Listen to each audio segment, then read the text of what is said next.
সবাইকে স্বাগতম নতুন ভিডিও টিউটোরিয়ালে। আমি এখন টেবুলার সামারি একটা সলিউশন আপনাদেরকে দেখাবো। চলুন আমরা সরাসরি প্রশ্নে চলে যাই। প্রশ্নে কি বলতে দেখেন, Nandini graduated from the college in June 2009 with a degree in architecture, and during July she completed this transaction. July মাসে কিছু ট্রানজ্যাকশন দিছে। চলুন আমাদের এখানে কি কি ঘর হবে আমরা আগে ঘরগুলো বের করে নিই। এক নম্বর ট্রানজ্যাকশন হলো began and architecture practice by investing cash টাকা 32,000 টাকা। এখানে ক্যাশ ইনভেস্ট করছে। ক্যাশ যদি ইনভেস্ট করে ক্যাশ হবে, ক্যাপিটাল হবে। Rented the furnished office and equipment and architect who was retired due to illness and paid the rent for 2 months in advance. এখানে বলছে যে গিয়ে কি 2 মাসের ভাড়া অগ্রিম প্রদান করা হয়েছে। রেন্ট যদি 1 মাসের হয় খরচ হবে, 1-এর অধিক হলে অগ্রিম হবে। অগ্রিমটা সম্পত্তি, প্রিপেড রেন্ট হবে। তাহলে প্রথম ট্রানজ্যাকশনে আমাদের ক্যাশ আসছিল, ক্যাপিটাল আসছিল। সেকেন্ড ট্রানজ্যাকশনে আমাদের প্রিপেড রেন্ট আসবে আর ক্যাশের সাথে রিলেটেড। তার মানে আমাদের অ্যাসেট দুটো হয়ে গেছে এবং ক্যাপিটাল একটা, 3টা ঘর হয়েছে এই পর্যন্ত। Paid premium on a liability insurance policy given 1 year protection. তো আসলে এটা 1 নাম্বারটা, 2 নাম্বার ট্রানজ্যাকশন আর 3 নাম্বার, এই ট্রানজ্যাকশনটা প্রায় একই। ওখানে রেন্ট দিছিল 2 মাসের, এখানে ইন্স্যুরেন্সটা 1 বছরের। তো এখানে আমাদের প্রিপেড ইন্স্যুরেন্স করতে হবে আরেকটা ঘর। তাহলে আমার অ্যাসেট হয়ে গেল 3টা, লাইবিলিটি হলো একটা। Purchase drafting supplies on credit. Supplies একটা সম্পত্তি, সম্পত্তি 4টা হয়ে গেছে অন ক্রেডিট। বাকিতে ক্রয় করলে আমার এপি বাড়বে, অ্যাকাউন্টস পেয়েবল। 4টা সম্পত্তি, 2টা লাইবিলিটি।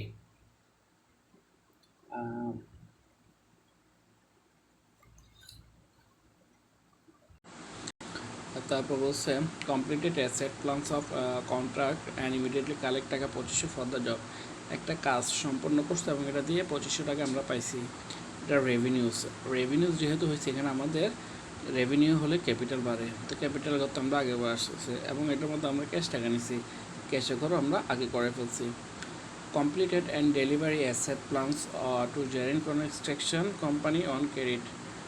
এবং এখন কী করছে জেরিন কোম্পানিকে একটা কি করছে, বাকিতে সেবা প্রদান করছে। সেবা প্রদান করলে আমাদের ক্যাপিটাল বাড়বে। আর যেহেতু এটা বাকিতে প্রোভাইড করা হয়েছে, তাহলে আমাদের কি বাড়বে, অ্যাকাউন্ট রিসিভেবল বাড়বে। তাহলে আমাদের অ্যাসেট হলো কোনটা, ক্যাশ হলো, প্রিপেড রেন্ট হলো, প্রিপেড ইন্স্যুরেন্স হলো, সাপ্লাইস হলো, অ্যাকাউন্ট রিসিভেবল। 5টা সম্পত্তি আমরা পাই গেছি। আর লাইবিলিটি পাইছি এপি আর capital.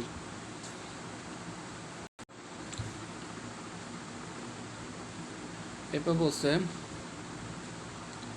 Paid power draft and supply purchase on July 2।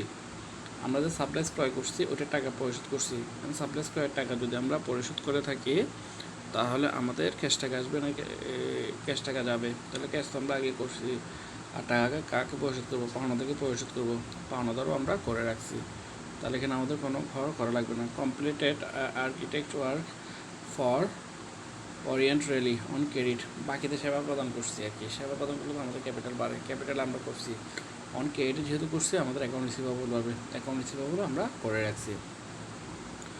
Receive টাকা 2500 from Zerin construction company for the plan deliver on July 15।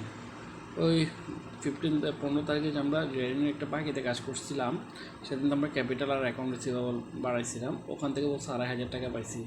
ওখান থেকে যদি আমরা 2500 টাকা পেয়ে থাকি, তাহলে আমাদের অবশ্যই কি ক্যাশ টাকা বাড়ছে, ক্যাশ টাকাও বাড়বে এবং আমাদের অ্যাকাউন্ট রিসিভেবল, যার থেকে সেদিন আমি 3000 টাকা পাইতাম, ওর কাছ থেকে তো টাকাটা এখন আর 3000 টাকা পাই না, ওর থেকে পাই 500 টাকা। তাহলে অ্যাকাউন্ট রিসিভেবল কমে যাবে। Nandini withdraw 2000 cash from the business for the personal action. ব্যক্তিগত খরচের জন্য কোনো ঘর হয় না, এটা ক্যাশ থেকে মাইনাস হয়, ক্যাপিটাল থেকেও মাইনাস হয়। আমরা দুটোই আগে আনছি। এরপর আসেন 29 purchase additional drafting supplies on credit. Supplies তো আমরা আগেই করছি, সাপ্লাইস এপি হবে। অন ক্রেডিট যেহেতু এপি সাপ্লাইসও করা হয়েছে, এপিও করা হয়েছে। পেড ব্লু প্রিন্টিং এক্সপেন্স, খরচ প্রদান করছে, ক্যাশ কমবে, ক্যাপিটাল কমবে। Paid the July utility bill, যেহেতু ইউটিলিটি বিল পে করা হয়েছে তাহলে আমাদের ক্যাশ ক্যাপিটাল দুটোই কমতেছে এর সাথে সম্পর্ক। Recognize that 1 month rent had expire and had become an expense, ওরা 1 মাসের রেন্টটাকে খরচ হিসেবে দেখাতে বলছে। এটা আমাদের প্রিপেড রেন্টের সাথে কাজ করতে হবে এবং ক্যাপিটালের সাথে কাজ করতে হবে, তাহলে আমাদের নতুন ঘর হচ্ছে না। Recognize that 1 month prepaid insurance had expire, এখানেও আমাদের কোনো নতুন ঘর করা লাগবে না, এটা প্রিপেড ইন্স্যুরেন্স এবং ক্যাপিটালের সাথে কাজ হবে। took an inventory drafting supplies and determined that supplies costing টাকা 1200 had been used and had become an expense। ওরা বলতেছে 1200 টাকার সাপ্লাইসটা খরচ হয়েছে, এখানেও আমাদের নতুন কোনো ঘর করা লাগবে না, কারণ এটা সাপ্লাইসের সাথে কাজ হবে আর আমাদের ক্যাপিটালের সাথে কাজ হবে, তাহলে আমাদের নতুন কোনো ঘর হয় নাই। ঘর হয়েছে ওদিকে 5টা এদিকে 2টা। তোরা requirements to the effect of the event transaction on the accounting equation using a tabular form use করে অ্যাকাউন্টিং ইকুয়েশনের ট্রানজ্যাকশনগুলো কী করতে বলছে, ইফেক্টগুলো দেখাইতে বলছে।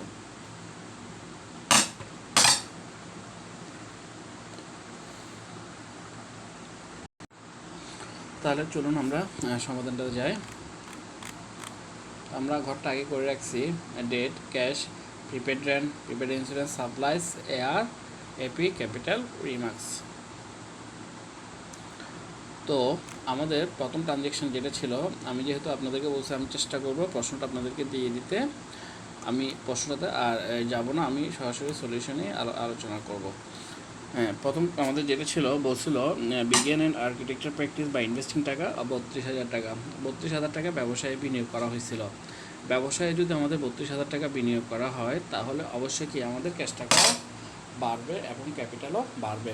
তাহলে দেখেন আমরা 1 নম্বর ট্রানজ্যাকশানে আমরা ক্যাশ বাড়াইছি 32,000 টাকা, আবার আমরা ক্যাপিটালও বাড়াইছি 32,000 টাকা, এবং আমরা রিমার্কস হিসেবে দিলাম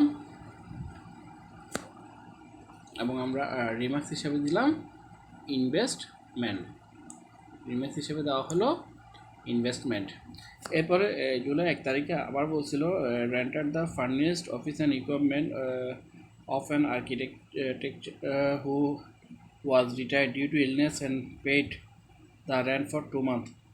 রেন্ট 1 মাসের অধিক পে করা হয়েছিল, তাহলে আমার ক্যাশ টাকা গেছে নাকি যায় নাই, ক্যাশ টাকা গেছে, সেই জন্য আমরা ক্যাশ থেকে মাইনাস করছি 5,000। আর যেহেতু একটা 1 মাসের অধিক হলে সেখানে আমাদের অবশ্যই ইউজ করতে হবে, প্রিপেড ইউজ করতে হবে, সেজন্য আমরা এখানে দিচ্ছি প্রিপেড রেন্ট 5,000। যদি এটা 1 মাসের হতো তাহলে কিন্তু আমরা ক্যাশ থেকেও মাইনাস করতাম, ক্যাপিটাল থেকেও মাইনাস করতাম, আর রিমার্কস হিসেবে দিতাম রেন্ট এক্সপেন্স। যে লেনদেনগুলো ক্যাপিটালকে পরিবর্তন করবে সেগুলোর ক্ষেত্রে আমরা রিমার্কস দিব, অন্যান্য লেনদেনে আমরা রিমার্কস দিব না। এরপর আমরা যেটা করছি এটাকে ব্যালেন্স করে গেছি, 32,000 থেকে 5,000 মাইনাস করছি 27,000, এই 5,000 বসে গেছে। এরপরে আমাদের আবার জুলাই 1 তারিখে বলছিল paid the premium on a liability insurance policy given 1 year protection টাকা 2400। এখানেও ওটার মতোই আগেরটার মতোই 1 বছরের ইন্স্যুরেন্স পে করা হয়েছে। 1 বছর যেহেতু ইন্স্যুরেন্স পে করা হয়েছে আমার ক্যাশ টাকা যাবে, সেই জন্য আমরা ক্যাশ থেকে মাইনাস করছি 2400, এবং প্রিপেড ইন্স্যুরেন্সে বসাইছি আমরা কত 2400 টাকা বসাইছি। এরপরে যেহেতু এখানে ক্যাপিটালের কোনো পরিবর্তন হয়নি, আমাদের রিমার্কসও হয়নি, আমরা আবার ব্যালেন্স করে ফেললাম। ব্যালেন্স করার পরে এই টাকাগুলো এভাবে আসলো। এরপর আমাদের তারিখ হচ্ছে জুলাই 2। তো জুলাই 2 এর প্রশ্নটা কী ছিল? জুলাই 2 এর প্রশ্নটা ছিল purchase drafting supplies on credit, বাকিতে সাপ্লাইস ক্রয়। সাপ্লাইস যদি ক্রয় করে সাপ্লাইস বাড়বে নাকি কমবে? সাপ্লাইস বাড়বে। আমরা এই সাপ্লাইসকে বাড়াই দিচ্ছি 1,000 টাকা। ওরা বলছে অন অ্যাকাউন্টে ক্রয় করছে। অন অ্যাকাউন্ট মানে কিসে? ধারে নাকি নগদে?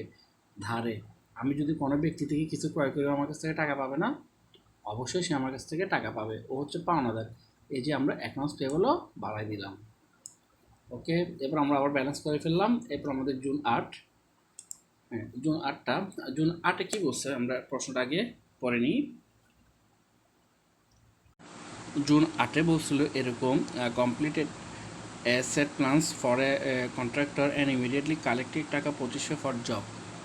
আমরা একটা কাজ করছি এবং কাজটা করে 2500 টাকা ক্যাশ পাইছি, তাহলে এটা সার্ভিস রেভিনিউ।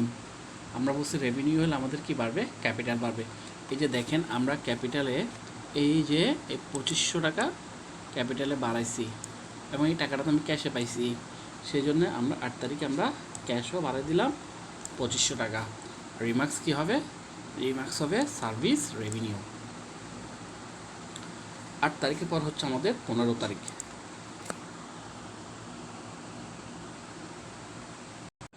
আমাদের 15 তারিখ যে প্রশ্ন সেটা বলছে completed a delivery a set of plans to Zerin construction company on credit টাকা 3000। তো আমরা 15 তারিখ একটা সেবা প্রদান করছি, তবে এই সেবাটা প্রদান করে আমরা কোনো ক্যাশ টাকা নিই নাই, এটা অন অ্যাকাউন্টে হয়েছে, অন ক্রেডিটে হয়েছে যেহেতু, তাহলে আমাদের যেহেতু সেবা, তাহলে আমাদের এই যে ক্যাপিটাল আমরা বাড়াই দিলাম 3000 টাকা। 15 তারিখে আমরা ক্যাপিটাল বাড়াই দিলাম 3000 টাকা এবং রিমার্কসও দিয়ে দিলাম সার্ভিস রেভিনিউ। তাহলে আমি কোনো একজন ব্যক্তিকে একটা কাজ করে দিছি, ওর কাছ থেকে টাকা নিই নেই, আজকে না নিলে কী হচ্ছে কালকেতে নিব, তাহলে আমি ওর কাছ থেকে কী পাই, ওর কাছ থেকে আমি টাকা পাই, তাহলে আমার কী হচ্ছে, সেও আমার দেনাদার হচ্ছে, সে অ্যাকাউন্ট রিসিভেবল বাইরে গেল 3000 টাকা। Okay fine. এরপর আমরা এটাকে আবার ব্যালেন্স করলাম, ব্যালেন্স করে আমরা আসলাম 17 তারিখে। আর চলুন আমরা 17 তারিখের আগে কোয়েশ্চেনটা দেখে নিই।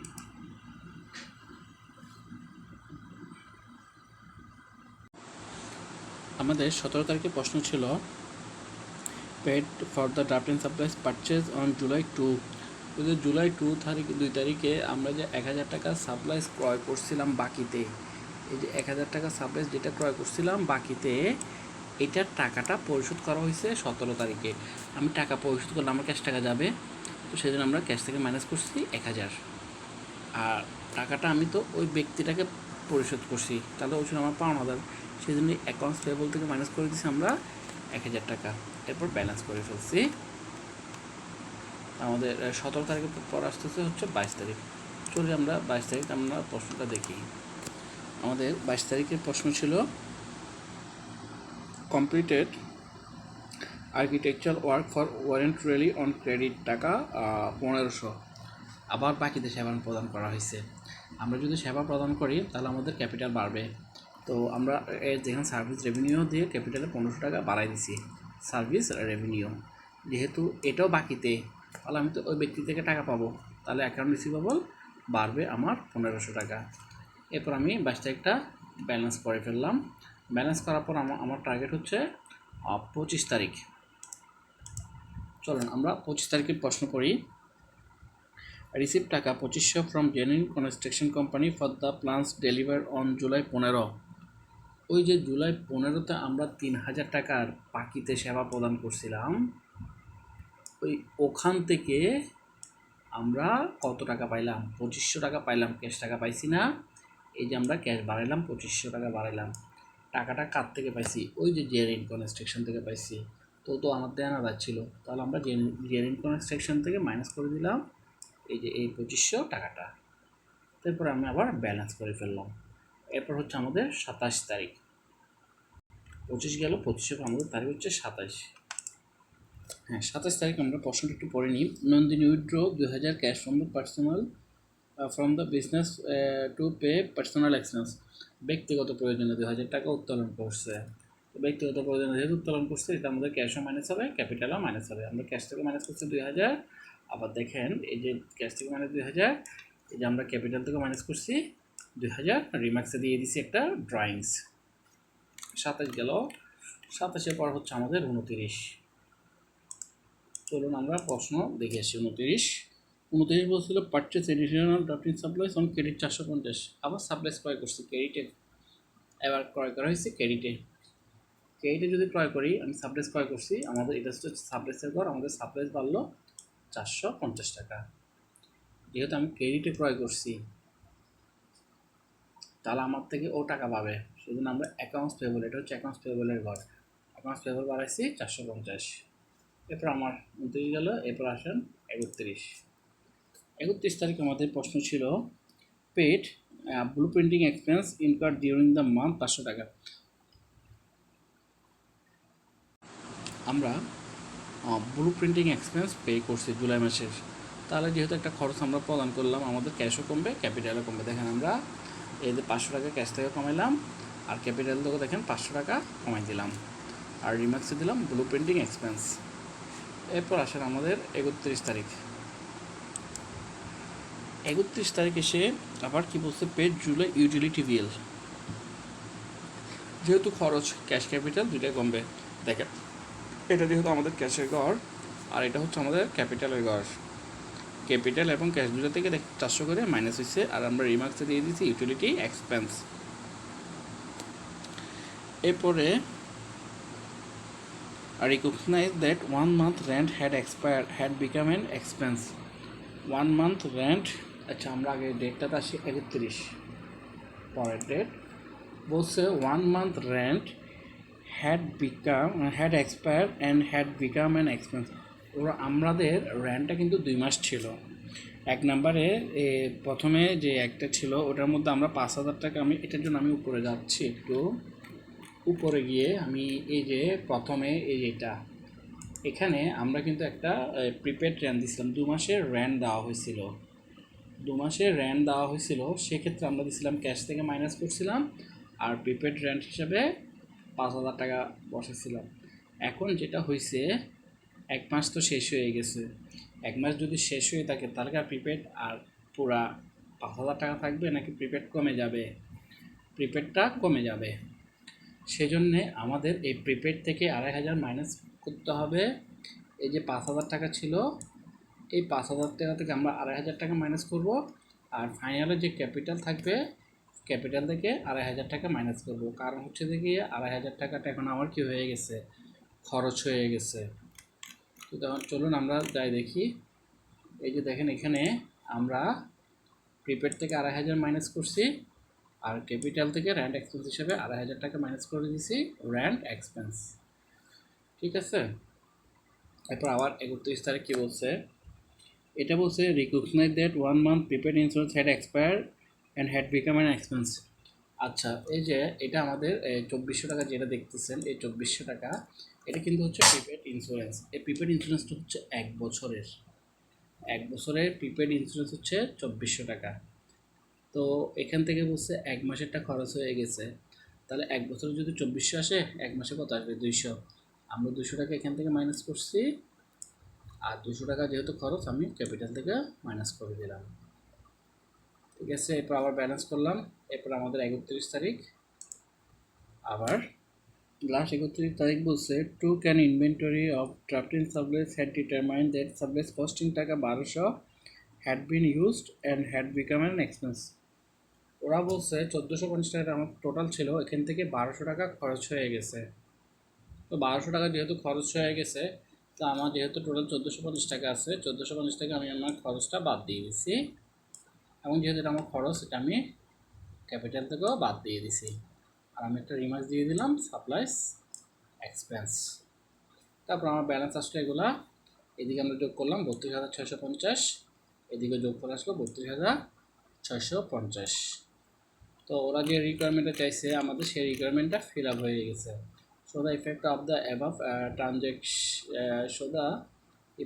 Above transaction on the accounting equation using a tabular form. আমরা টেবুলার ফর্ম করে হিসাব সমীকরণের প্রভাবগুলোর ইফেক্টগুলো দেখছি। তো এই ছিল আজকের এই ভিডিও টিউটোরিয়ালটি। তো এই ভিডিও টিউটোরিয়ালটা আপনাদের কেমন লাগছে সেটা অবশ্যই জানাবেন। আর ভিডিও টিউটোরিয়ালটা যদি ভালো লেগে থাকে তাহলে অবশ্যই কী করবেন, এই ভিডিও টিউটোরিয়ালটা লাইক, কমেন্ট এবং শেয়ার করে জানাবেন। আর যারা এখন আমার চ্যানেলটি সাবস্ক্রাইব করেনি তারা চ্যানেলটি সাবস্ক্রাইব করে রাখবেন। সকলকে অসংখ্য ধন্যবাদ।